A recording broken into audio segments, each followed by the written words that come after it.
Hello and welcome to my reality Jeep life with me, the Vermont Jeep Girl, and this is my daily vlog of 2013. As you know from a previous episode, I lost the brake line on Lola, which is my 97 Cherokee, when I was up in, we call it the city here, up in Rutland, and I was about 18 miles from home and I had no brakes. So what I did was I went down to the parts store and I purchased a set of cutters and a pair of vice grips.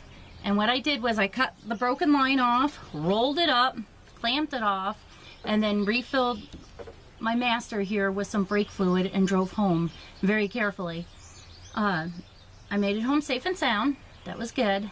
And the other day I went up to the parts store and I got some brake line and some fittings to repair this line.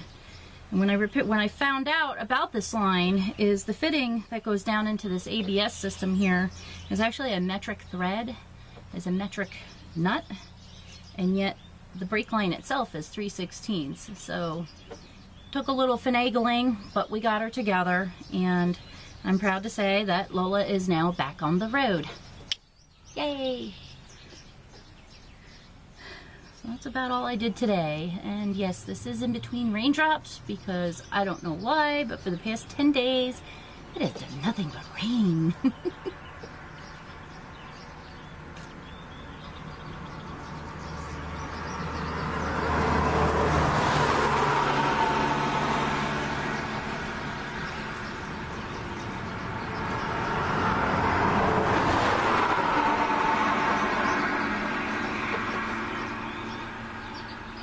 Thanks for joining me today, and have a good night.